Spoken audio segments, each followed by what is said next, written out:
السلام عليكم ورحمة الله تعالى وبركاته الإخوان، ومرحبا بكم في فيديو جديد ورياكشن جديد. أول حاجة عيد مبارك سعيد وكل عام ونحن بألف ألف خير.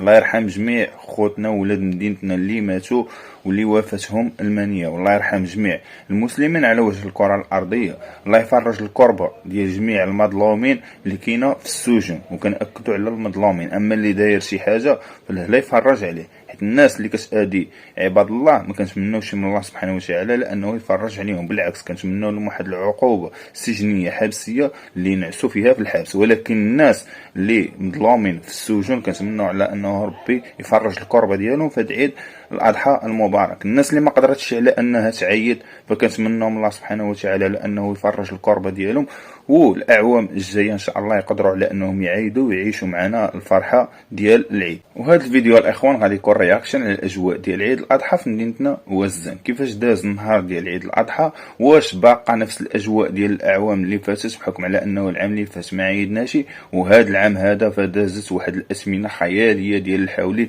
اللي فيها المواطن الوزاني والدرويش ضرر بزاف من ديك الاسمنه هذيك اللي كانت شاعله، والاكثريه ديال الناس فرا ما عيدوش بحكم الثمن اللي كان طالع في المدينه ديالنا. اليوم غادي نحاولوا على اننا نشوفوا الاجواء كيفاش دازت، والا كنتي انت ماشي من مدينتنا وزان ومدينه اخرى قلنا كيفاش نتوما دوزتوا الاجواء ديال عيد الاضحى في الكومونتيرات. ومرحبا بكم الاخوان في هذا الفيديو، وما تنساوش كما العاده تفاعلوا معنا بواحد اللايك، تابوناو في القناه، وهذا الشيء هذا راه كيحفزنا باش نزيدوا نكملوا.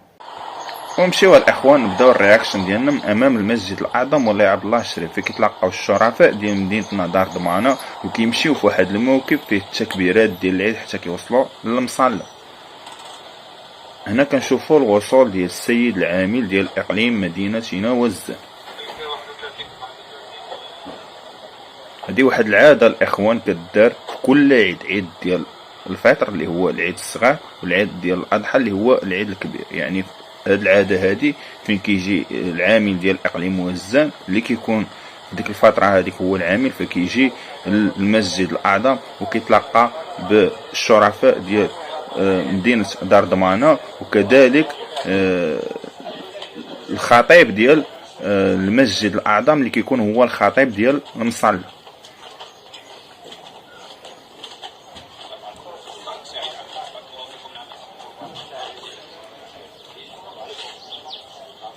صراحة واحد الأجواء كدوز صراحة كبيرة في مدينتنا وزان ديال العيد، خصوصا الصبيحة ديال العيد في كيكونوا ديك التكبيرات. يعني تخيل على أنه من المسجد الأعظم حتى المصلى، يعني كدوز على بزاف ديال الأحياء وبزاف ديال المآثر التاريخية في المدينة فاش كتوصل المصلى والتكبيرات ديال العيد، والناس كيفاش كيسمعوا ديك التكبيرات في الشارع. يعني راه ماشي التكبيرات كتكون خارجه ديك الساعات من المصلى او لا من شي مسجد، فكتكون خارجه من الشارع. يعني الناس اللي في المنازل ديالها فكتعيش الاجواء ديال العيد على حقها وطريقه ديك التكبيرات الصباحيه.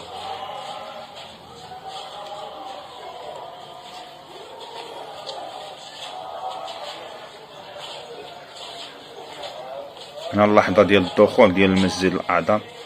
دابا ان شاء الله نديرو عليه شي فيديو، دابا ندخلوا للمسجد الاعظم ونديرو شي فيديو شي فلوق في وسط هذا المسجد العظيم.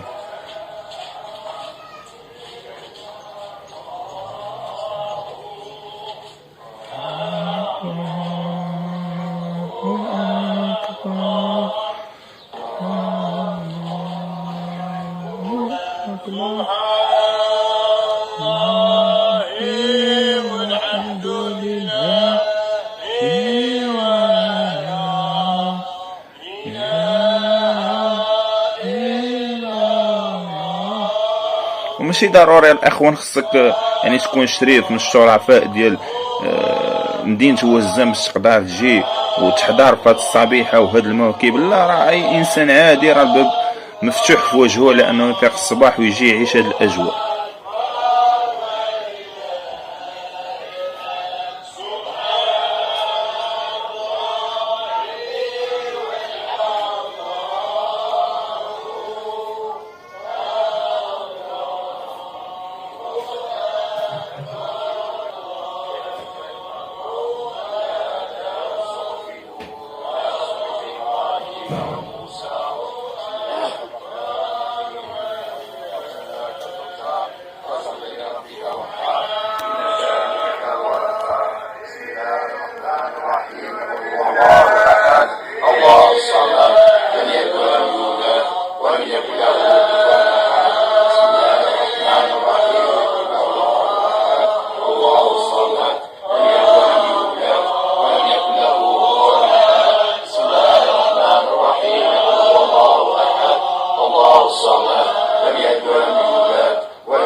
صراحة واحد الأجواء روحانية عظيمة كتعاش في هذا المسجد هدايا. الأخوان اللحظة ديال الخروج غادي يبدا إن شاء الله الموكب.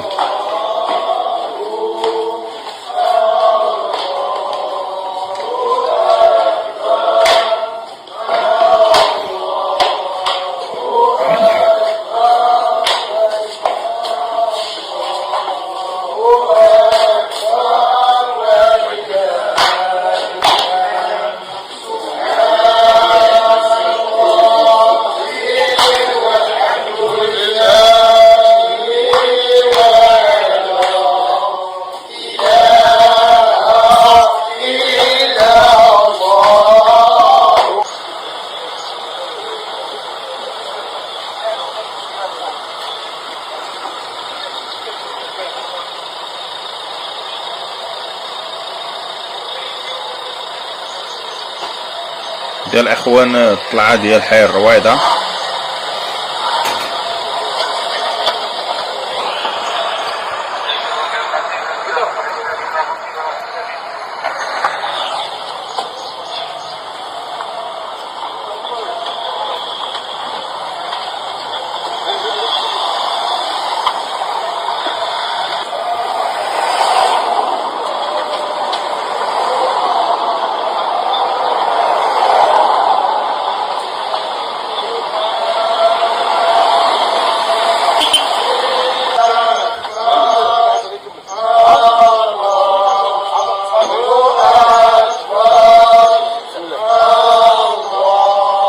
الدراسة الإخوان هذا هو الخطيب ديال المسجد الأعظم، وكذلك هو الخطيب ديال المصلى.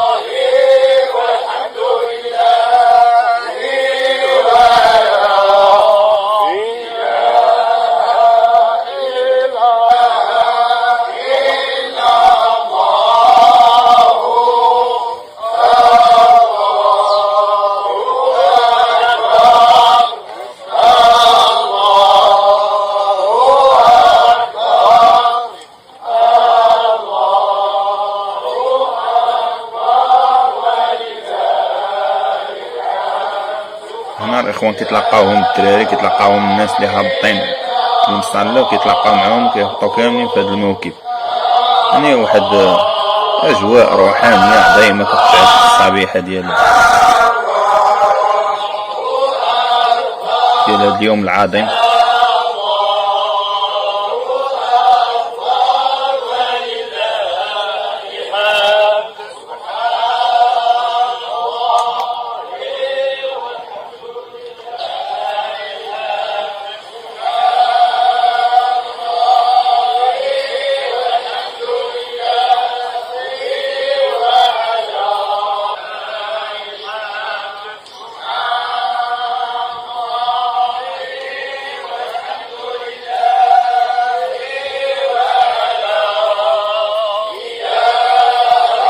نقربوا المعلومات التاريخية المكانة. هذه الطريق ديالو هي اعتبارها هي الإخوان المعلومات التاريخية هي بوضوح كيدوزو من جميع المعالم التاريخية ديال المدينة.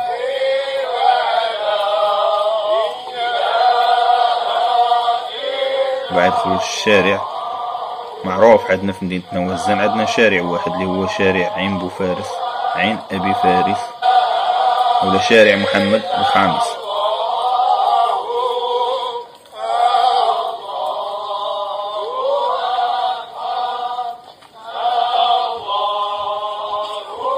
يا ما خدمنا الاخوان في هذا القنت هدايا هاد الشارع، دوزنا ايامات صراحه كانت جميله، كنا كنجيبو فيها واحد المدخول ديالنا.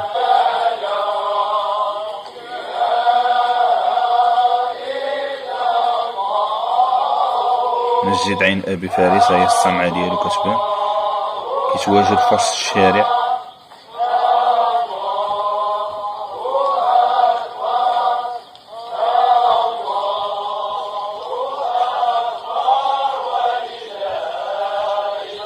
تحية الأخوان خاصة العمال النظافة اللي كيصاروا على النظافة ديال المدينة. تخيلوا معايا دابا هذا الشارع ديال ليلة عيد الأضحى كيفاش كان هنا بالناس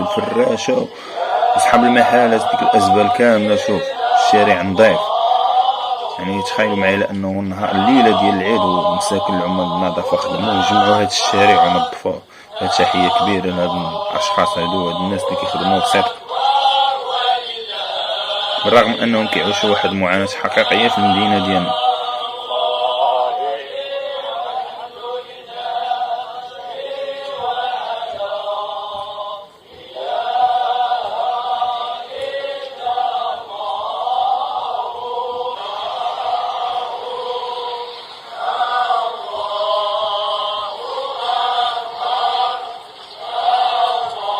هاد الاخوان قربوا حدا الكوليج الثانويه ديال مولاي عبد الله الشريف، هي غادي تبان.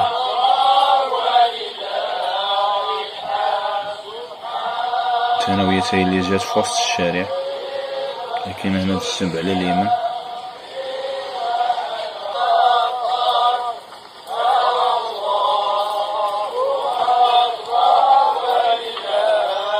لاحظوا معايا الاخوان، الناس غاديين وكيتزادوا، يعني الناس كامله كتكون في الديور ديالها، يعني في المنازل ديالها كتسنى المرور ديال هاد المواكب هذا باش كتجمع معاهم. شوفوا الصغار الكبار الشيوخ الشباب، صراحه اجواء عظيمه.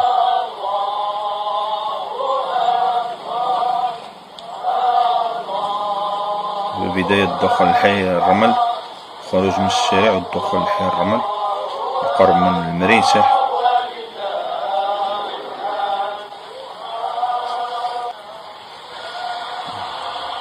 معلمة أخرى من المعالم ديال المدينة، معلمة وزة المجسم العظيم اللي فيه الغصن ديال الزيتون واللي كيرمز للمدينة ديالنا. طبعا بزاف الناس كانت عندهم واحد الانتقادات علاش تغير المجسم القديم بهدايا، ولكن كنظن بأنه هذا أفضل، كيعطي واحد الرمزية للمدينة، بحكم على أنه المدينة ديالنا معروفة بالزيتون وزيت الزيتون. يا الأخوان، بداية توافد أعداد كبيرة ديال الناس على المصلى. عيد الأضحى الصراحة كيعطيك واحد الحياة جديدة، كيعطيك واحد الحياة جديدة كتجدد فيه حتى النفس ديالك الروحانية والتعبدية والتقرب من الله سبحانه وتعالى.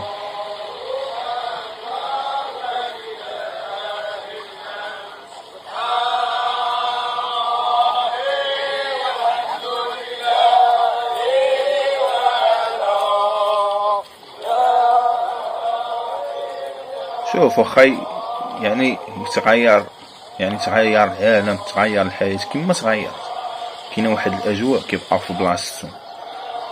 في بلاصتهم، واحد الاجواء روحانيه كتبقى في بلاصتها.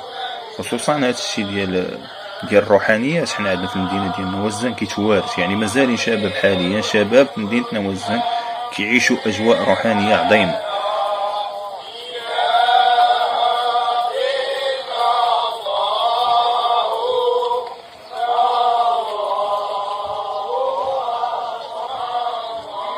بداية الوصول والدخول إلى المصلى طريق الرباط.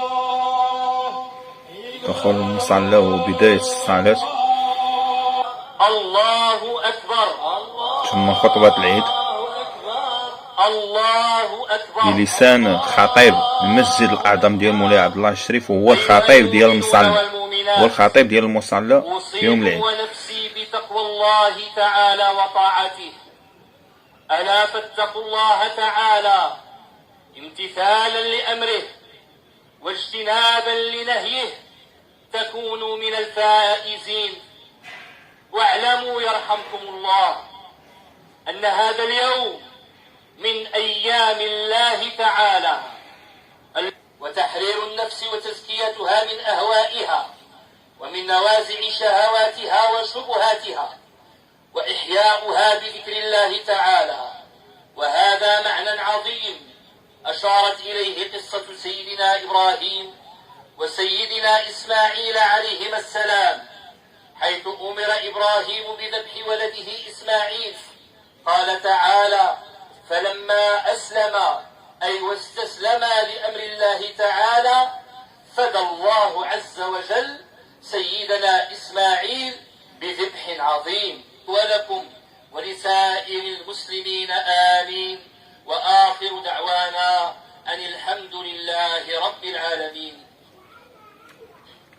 أنا وارحم أجدادنا وأمهاتنا وسائر موتانا وموتى المسلمين. اللهم حبب إلينا الإيمان وزينه في قلوبنا وكره إلينا الكفر والفسوق والعصيان. ربنا آتنا من لدنك رحمة وهيئ لنا من أمرنا رشدا. ربنا آتنا في الدنيا حسنة وفي الآخرة حسنة وقنا عذاب النار. ربنا لا تواخذنا إن نسينا أو أخطأنا. ربنا ولا تحمل علينا إصرا كما حملته على الذين من قبلنا. ربنا ولا تحملنا ما لا طاقة لنا به. واعف عنا واغفر لنا وارحمنا، أنت مولانا فانصرنا على القوم الكافرين. آمين. سبحان ربك رب العزة عما يصفون وسلام على المرسلين والحمد لله رب العالمين. اللهم صل على سيدنا محمد النبي الأمي وعلى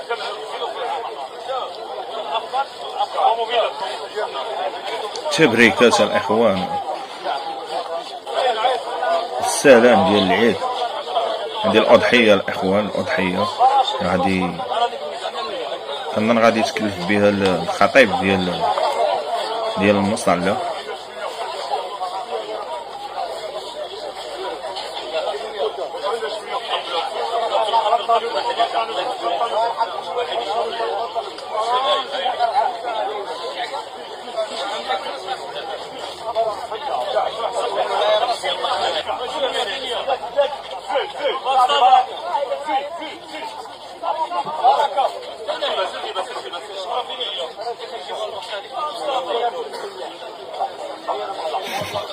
ما جابوش شي باش يذبحوا. قالوا الشفرة فيني في الغارة تقدر الإخوان.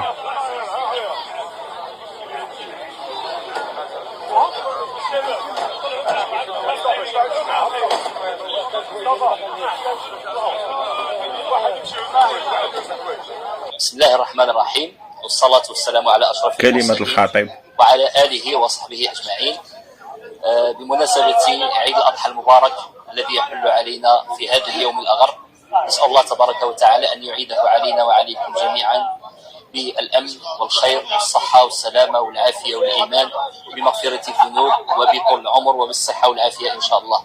وهي مناسبة لكي أقدم هذه التهنئة لجميع ساكنة وزان، هذه المدينة الشريفة، هذه المدينة المباركة بصغيرها وكبيرها وذكرها وأنثاها. سائل الله عز وجل للجميع دوام الصحة والعافية، وأن يعيد علينا وعليكم وعلى جميع المغاربة وعلى جميع المسلمين وعلى جلالة الملك صاحب جلالة الملك محمد السادس، أن يعيده علينا جميعا بالأمن والخير والبركة والتوفيق والنجاح إن شاء الله. وكل عام وأنتم بألف خير وصحة وعافية. تحياتي لكم اخوتي، وعيد مبارك سعيد وكل عام وانتم بخير. شوف راه في الوقيته اللي انت جالس في الصالون ديالك لابس الدراعيه وداير البارفان ومرتاح مع راسك في البروده، اشوف اخويا كاينين رجال خدامين وسهرانين من اجل النظافه ديال المدينه. اخوتي بكل صراحه هادو هما الرجال، وحق الله العظيم الا هادو هما بكل صراحه. هاد الناس هادو ما عرفناش كيفاش غادي يردوا لهم هاد الجميل، والله العظيم ما عرفنا كيفاش كيتخلصوا. عرفناهم كيتخلصوا، واخا ديك الثمن زهيد وثمن ضعيف، الا ان هذا العمل اللي كيديروا وحق الله العظيم كيستحقوا تكون عندهم اعلى اجره فيك يا المملكه المغربيه. والله العظيم المساكن كيعانيوا، الله يرحم لهم الوالدين. خوتي الله يجازيكم بخير. من تشوفوا هاد الناس وهاد الفئه كيديروا هاد العمل هذا، قولوا لهم الله يرحم لكم الوالدين وشكروهم. راه من لم يشكر الناس راه لا يشكر الله. وسي محمد وتحيه، الله يعزكم، الله يعاونكم، الله يعزكم اخاي، الله يعزكم لك. واسمحنا على التمارين اللي كنضربوا لكم، اسمحنا على التوامر. الله يعاونكم، الله يعطيكم القوه، الله يعاونكم اخي محمد. والله الا كيضربوا ثمنها مساكن في هذه الحراره، في هذا وزال دابا الان راه من الليل هم تبارك الله هما خدامين. الله يسر الامور. تعاونوا مع هاد الناس هادو اللي عندهم شي سبيله خارجه عقده. الله يسر لكم الامور اخي محمد، الله يعاونكم. وهذه الاخوان كانت هي الاجواء ديال عيد الاضحى في مدينتنا وزان. شفنا كيفاش كيتجمعوا الشرفاء ديال المدينه في المسجد الاعظم وكينطلقوا في اتجاه المصلى. شفنا الخطبه، الصلاه ديال العيد، الذبيحه ديال خطيب المصلى. يعني اجواء عظيمه واجواء روحانيه كتعاش في هذا اليوم العظيم. ألف شكر وتحية لعمال النظافة، الرجال الساهرين دائما على النظافة ديال المدينة ديالنا، وكذلك الساهرين على جميع المدن المغربية والنظافة ديالها والمملكة ديالنا. تحية كبيرة لهاد الناس هادو، كنتمنوا على أنه تكون التفاتة عظيمة لهاد الناس هادو اللي ديما خدامين على عطش وخدامين دائما من أجل النظافة ديال المدن المغربية. خليوا لي الأخوان نتوما كيفاش عشوا الأجواء ديال عيد الأضحى المبارك، سواء كنتوا في مدينتنا وزان او في باقي المدن المغربيه. خليوا لي في كومنتيرات شي تعليقات زوينين. تحياتي الاخوان ونشوفكم في شي فيديو جديد ان شاء الله.